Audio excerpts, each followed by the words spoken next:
नमस्कार, मैं देवेंद्र सिंह राय। आप देख रहे हैं नेशनल मीडिया न्यूज चैनल, जहां हर खबर होती है सटीक, तेज और निष्पक्ष। खबर जनपद उधम सिंह नगर के जसपुर के प्रमुख चौक जो कि सुभाष चौक पर कुछ वर्ष पूर्व 100 फुट से अधिक ऊंचा राष्ट्रीय ध्वज भाजपा नेता दर्जा प्राप्त राज्य मंत्री विनय कुमार रोहेला के अथक प्रयास के चलते स्थापित किया गया था।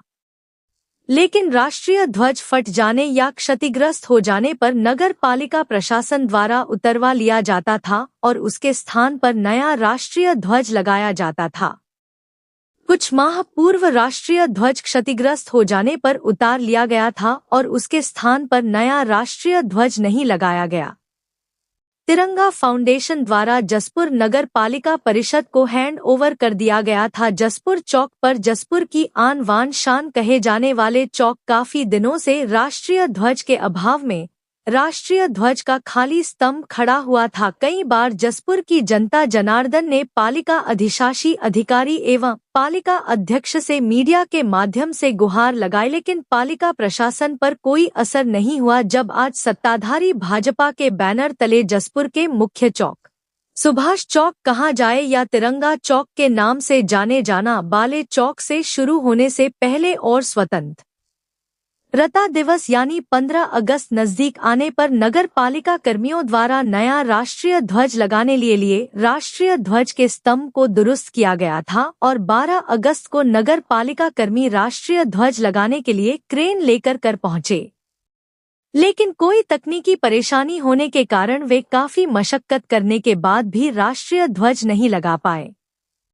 नगर पालिका कर्मियों ने बताया कि अब वे 13 अगस्त को तिरंगा यात्रा से पूर्व राष्ट्रीय ध्वज लहराया गया, जिसको लेकर नगर के समाज सेवी महाराज सिंह चौहान ने क्या कहा सुनाते हैं आपको। इससे पहले भी ये प्रश्न किया था और मैंने नगर प्रशासन वालों को कहा था कि भाई अपना जो राष्ट्रीय ध्वज है उसकी अहमियता को बरकरार रखते हुए उसके ऊपर राष्ट्रीय ध्वज हमेशा लगा रहना चाहिए। और मैंने सभी को लोगों को कह लिया है, लेकिन ये लोग लगातार लापरवाही कर रहे हैं। अब प्रयास ये करेंगे कि राष्ट्रीय ध्वज लगातार रहे, ऐसा हम सब का प्रयास होगा।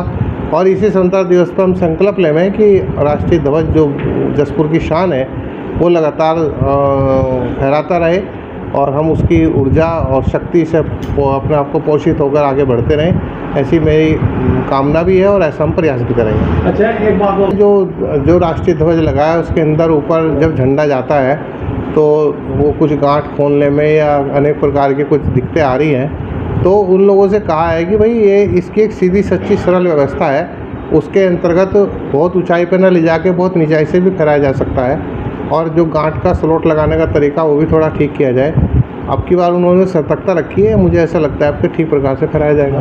कि जब यहाँ मेरा प्रस्ताव मैंने रखा कि जसपुर में राष्ट्रीय ध्वज स्थापित करेंगे, तो कुछ जो विद्वेष विचार के लोग हैं जो जसपुर की उन्नति और प्रगति को नहीं चाहते, उन्होंने जसपुर में राष्ट्रीय ध्वज ना लगे उसके लिए लगातार 2-3 साल तक मुझे रोकने का प्रयास किया और एक बार जब उसका स्थान बना दिया फिर जेसीबी लगा के उसको उखड़वा दिया। फिर कई बार प्रयास मैंने किया कि जसपुर में राष्ट्रीय ध्वज स्थापित हो जाए, नहीं करने दिया। जब राष्ट्रपति शासन आया और कांग्रेस की सरकार गई, ये कांग्रेस की मानसिकता वाले लोग, चाहे वो विधायक के रूप में हो चाहे वो कार्यकर्ता के रूप में हो, वो नहीं चाहते कि जसपुर का विकास हो। तो उसमें तत्कालीन कांग्रेस के लोगों ने विरोध किया और उसके परिणाम से जसपुर में राष्ट्रीय ध्वज नहीं लग पाया था। लेकिन जैसे ही राष्ट्रपति शासन आया तुरंत मैंने प्रयास किया और उसके बाद इसमें परमिशन जारी हुई, राष्ट्रीय ध्वज लगा।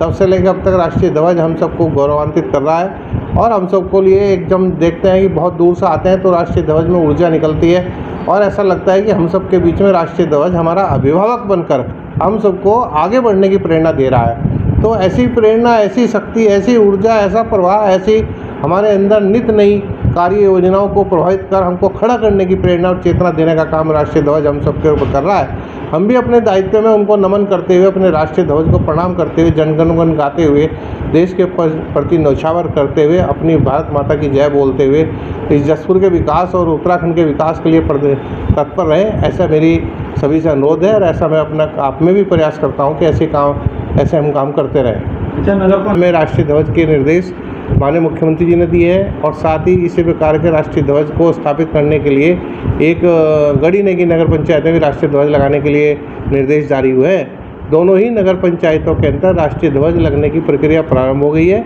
और जल्दी उस समय के अंदर जो है बजट प्रावधान करने का प्रयास शुरू हो गया। मुझे ऐसा लगता है अगले 1-1.5-2 महीने के अंदर राष्ट्रीय ध्वज दोनों नगर पंचायतों में स्थापित हो जाएगा। तो वे क्या करते हैं की बात से मैं पूर्ण सहमत हूँ, और मैं ही नहीं, एक लंबे अंतराल के बाद यानी 26 जनवरी के बाद अब 15 अगस्त ये जो आ रहा है 15 अगस्त, उसमें याद आई नगर पालिका को ध्वजारोहण की और झंडा लहराया गया है। यानी कितना महत्वपूर्ण जगह है, वो गौरव है जसपुर का, गौरव है सुभाष चंद्र बोस का, गौरव है क्षेत्र की जनता का। तो मैं ये कहने में कोई संकोच नहीं करूँगा तमाम जनता की तरफ से कि नगर पालिका के अधिकारियों की बहुत बड़ी लापरवाही है, जिस पर उन्हें अगले भविष्य में इसकी पुनरावृत्ति ना हो ध्यान रखना चाहिए। माननीय रोहेला जी का है, रोहेला जी एक दूरदर्शी व्यक्ति है, उन्होंने एक अथक प्रयास भगीरथ प्रयास करके जसपुर को एक पहचान दी है ध्वजारोहण की। इतना ऊंचा झंडा जसपुर की एक पहचान बनाई है, इसके लिए जो श्रेय जो है वो माननीय विजय रोहेला जी को जाता है। शक नहीं है कि इतना बड़ा भगीरथ प्रयास उन्होंने सफल किया, लेकिन जो अधिकारी हैं उसको बनाए रखने में कहीं ना कहीं बहुत घोर लापरवाही बरत रहे। उसका कारण क्या है? क्या वो नहीं चाहते कि ये जो झंडा है, जो क्षेत्र की पहचान है जसपुर की, चौराहे की पहचान है, उसमें क्यों वो लापरवाही कर रहे हैं? क्या कहीं कोई अंदरूनी ईर्ष्या भाव है या क्या है? समझने के परे है ताकि राजनीति से प्रेरित कोई भावना, एक कुंठित भावना कहीं इसको प्रेरित करे।